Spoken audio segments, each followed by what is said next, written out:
Hey everybody, and welcome back to Forced Fandom, the show where one person tries to force another to like the things that they love. And I am here with journalist Emily Bamforth, who is forcing me to watch Gilmore Girls this season. Hi Emily, welcome back. Hi Taylor, thanks. I'm pumped. Well, it's like you said last time. You led, I followed, and dinner was at 7 o'clock on Friday. It was indeed. Look at you making the references. I try. So how was it? Taylor watched the pilot this week to Gilmore Girls, which, if you didn't know, did not air in this decade. It aired in the 90s, I think. Let's see. Time for some quick Googling. While you're looking that up, yeah, I enjoyed this more than I thought I would. Mm-hmm. I kind of expected as a pilot for it to be rough. Mm-hmm. But it was pretty good. It was one of the more polished pilots that I've watched, for sure. There were a lot of info dumps. Like, a lot of info dumps. And they did get kind of tiring. Especially because it doesn't feel like the backstory is that complicated. Right. Like, they had to try really, really hard to explain a very simple backstory. But other than that, it was fun. I don't know. I kind of hate... I can't decide if I hate Lorelai or love Lorelai. I'm really conflicted. Oh my god! Okay, so it aired in 2000. Oh, so really? Yeah. Because that soundtrack is super 90s. I know. According to Wikipedia, tell me if I'm wrong, Internet. I know you will.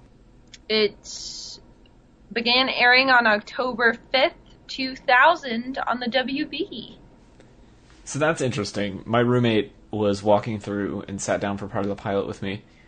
And he was kind of shocked by how inappropriate some of the dialogue was for a WB show. Yeah, right? Like, they come right out of the gate with sex talk and Rory basically calling her mom a slut and... Yeah. It was pretty edgy for its day, like in terms of what the CW did, and now if you look at what the CW became, which was not the CW, the WB became the CW, and then the CW became Freeform.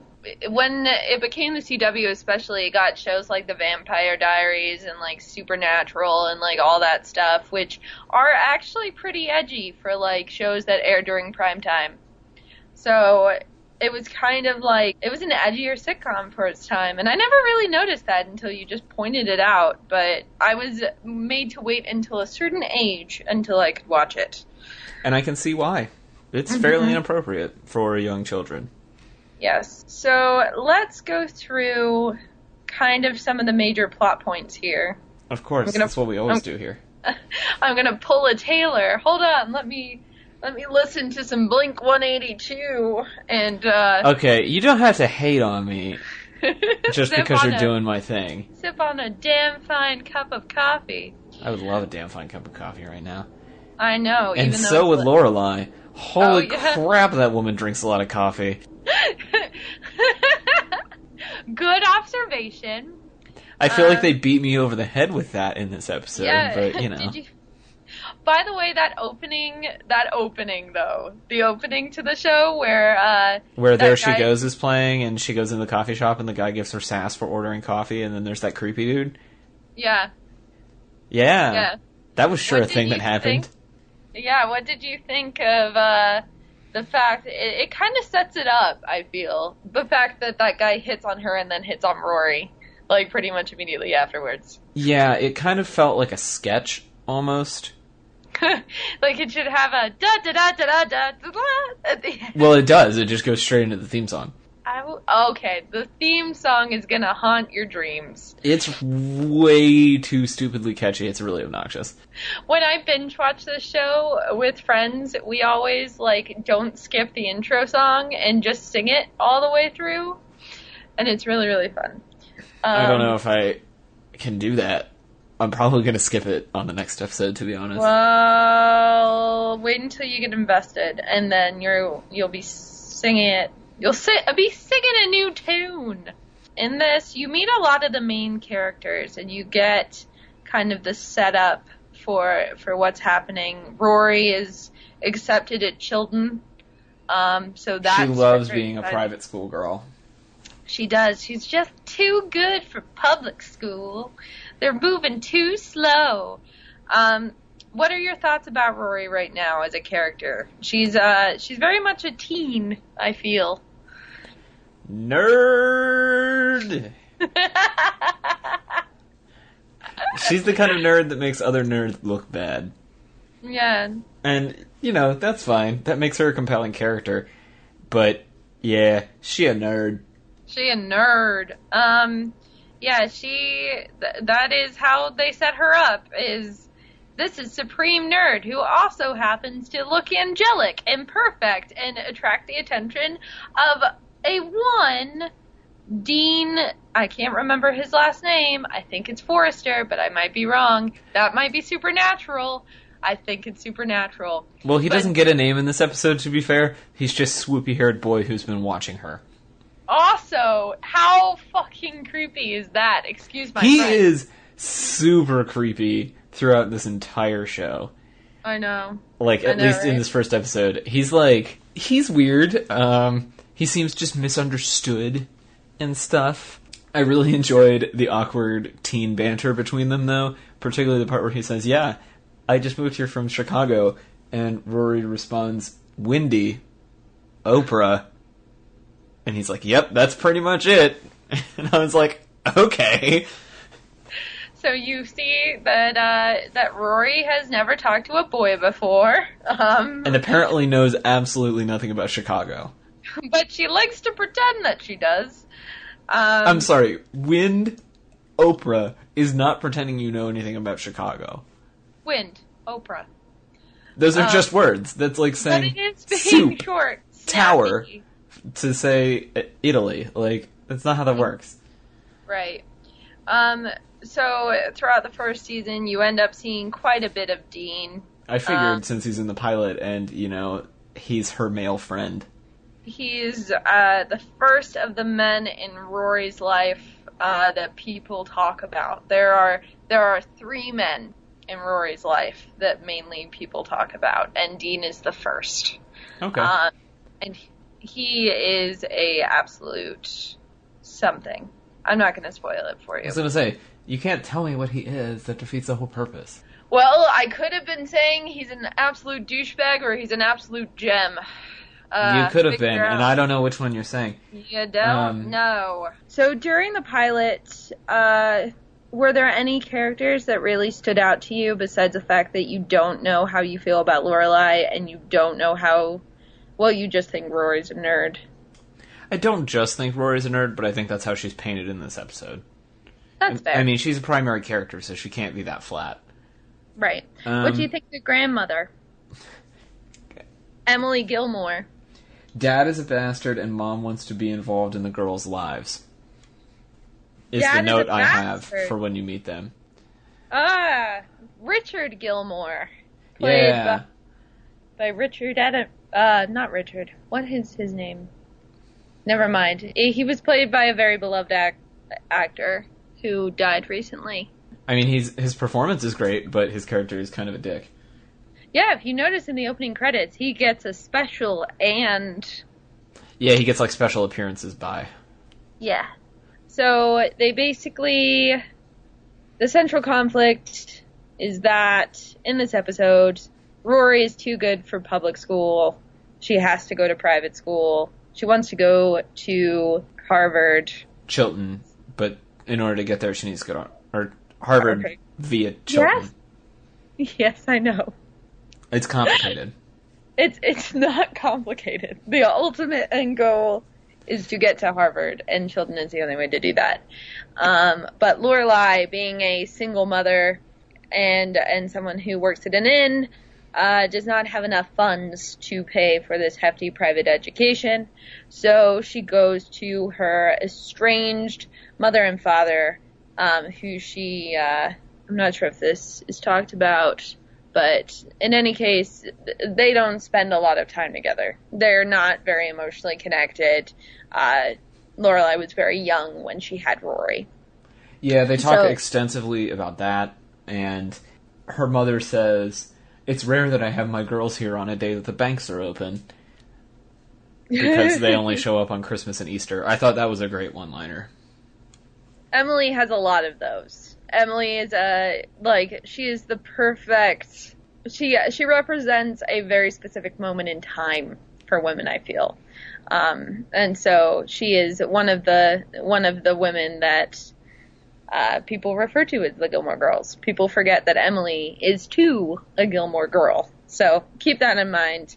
Keep an eye on Emily when you're going through the series, because she changes and develops just as much as Rory and Lorelai do. So Rory meets Dean and is like, "Oh, Dean, you're great, Dean." And then decides that she doesn't want to go to Chilton. What's up with that? Well, obviously she doesn't want to go because there's a boy involved, and so we have to have a really long fight about the fact that there's a boy involved, and then we both have to go to our rooms and cry while listening to Macy Gray because it's 2000. But it's really funny that is one of the first things, because Rory talks. I think it's very essential to setting up Rory as a character, because when you first meet her, she talks to her mother like she's an adult. And she is very intelligent. She reads above her age. She has this very, strict game plan. And almost immediately you see her diverge from that. And you see friction with her and her mother because of that. And I think it's a really good way that they set up the pilot, is to see that conflict, because it lets you know a lot about what's to come, I think. Yeah, it definitely sets a strong tone for the show, where there's going to be this constant, push and pull between the two of, Rory just wants to be a kid, but she also wants to be successful and not repeat the mistakes of her mother. And her mother wants her daughter to be successful, but also doesn't want her to turn out a prude like her grandmother. And so, I don't know, it's an interesting tension, and I can see why, for a lot of people, Lorelai is the most compelling character in the show, because she's the one that is in some ways most caught in the middle between youth and old age. Right. But in this episode, she does not come off very well. No, really? Yeah, I think she just kind of came off as being a little aloof and I don't know, kind of frustratingly it seems like the only thing that she is absolutely sure of is her work, and everything else in her life is kind of shambles. And I guess maybe that's the point, but it's she's not handling that very well, and it somehow makes her less compelling, at least out of the gate. But I think that's the point of the show, is that it's supposed to be a little uncomfortable, and that the mother figure isn't as motherly as you would expect. Right. Am I right in saying that? I would think so. I think it was something that... I honestly think that looking at that mother figure and how it could be different in sitcoms, at least, or sitcom, it walks the line between a sitcom and a drama a lot. But seeing how that mother role changes in the show, it was kind of a revolutionary thing, that this mother was very young and she may not be the most put together. And you're right, that is a motif throughout the show, but it's just interesting to see you view that as somewhat unlikable, because a lot of people are like, #relatable, #whatever. I find it kind of endearing. So we'll see how your thoughts on that change as you see more of Lorelai and see her interact with more people than you see in that episode. So besides that is a pretty good rundown of the episode. Basically, Rory ends up seeing that her mother made a lot of sacrifices in order for her to go to Chilton, and ends up going, leaving the dreamy boy behind in Stars Hollow. So I mean, maybe, but probably not. Because let's be real, she's not leaving him behind. But she's leaving him behind for school. She won't run into him by the lockers anymore. Oh, no. Big city boy from Chicago. I hear it's very windy there. And Oprah. Let me tell you, though, I had such a huge crush on Dean when I was 16. Oh I my can God. see why you did. He's the sort of guy that every 16-year-old girl has a crush on. My mom always describes him as every girl's first boyfriend. Like, every girl's first boyfriend. Yeah, I could see that. Yeah. I'm sure you relate very highly to that experience. I mean, I was friends with Dean in middle school and high school. Like, that dude. You were friends with a dean? I absolutely was. Did he date a lot of girls who carried large amounts of books? I mean, I feel like people carry less books than that in real life, but considerable amounts of books, yeah. Interesting. Alright, so you enjoyed it, though. Yeah, I enjoyed it. I think it's less stereotypically girly than I would have expected. Mm-hmm. Did you think about that coming in?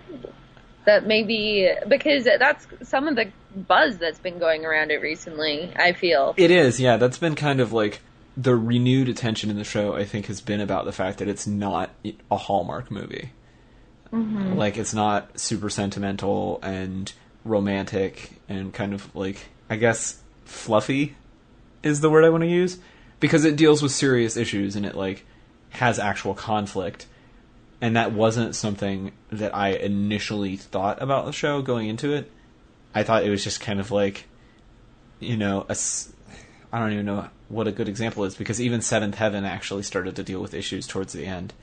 But I thought it was closer to Seventh Heaven, where it's kind of like, everything ties up in a nice little bow at the end of the episode. And that's not what you get here at all. Like, there's sure isn't. a prolonged sense of conflict, and it's not... I mean, it's like, it has emotions to it, but it's not, you know, all feelsy or all sentimental or romantic or anything. Like, it's pretty real. And I have a lot of respect for that. What's the real world saying? When people stop being polite and start being real? Gilmore Girls. When people stop being polite and start getting real and talk really, really fast and drink a lot of coffee. They do talk fast. I think they actually talk as fast as the people on the newsroom. Oh, they do. They do. Which is nice. I miss that snappy dialogue. Miss that banter. Yes. R.I.P. Newsroom, you left us too soon. Ugh. Or did you? They did not. They left it in a completely appropriate time. It's okay, Emily. Just go back and watch The West Wing. Everything's going to be fine. Thank God. Thank God that exists. Alright, well, I think that's everything I got for you from the pilot. I think it's one of the best pilots. It's a really strong pilot. It is, especially since a lot of pilots now are very, very weak. Like, I feel like even, especially recently, like, the Mad Men pilot is kind of weak. And the Mad Men pilot's just really slow. Yeah, and Breaking Bad's pilot is really slow. Yeah, a lot of slow-paced shows. And this one it moves pretty fast, and it's pretty good. I don't know how to compare our levels of excitement after I watched Twin Peaks' pilot, but I feel like you're on a better platform than I was. That's probably true. This pilot was also half the length of the Twin Peaks pilot, which probably helped. Oh my God. That show. Anyway. So what am I watching next?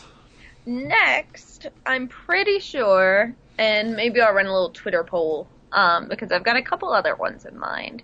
But there's another episode in season 1 I might have you watch where Rory goes to her first school dance. And hijinks ensue.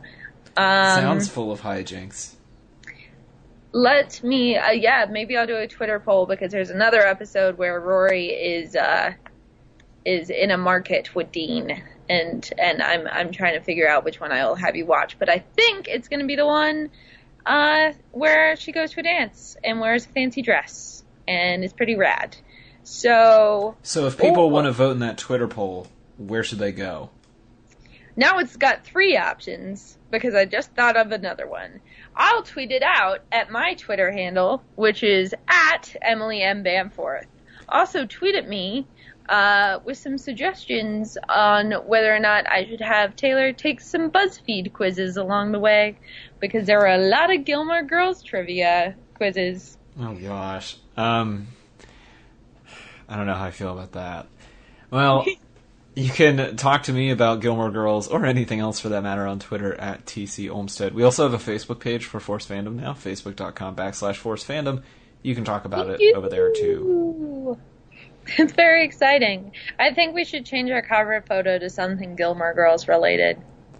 Maybe that'll be our contest for this week. Between now and the next episode, which will be in 2 weeks, because we're doing every other week now. I forgot to mention that at the top of the show. Every other week episodes now.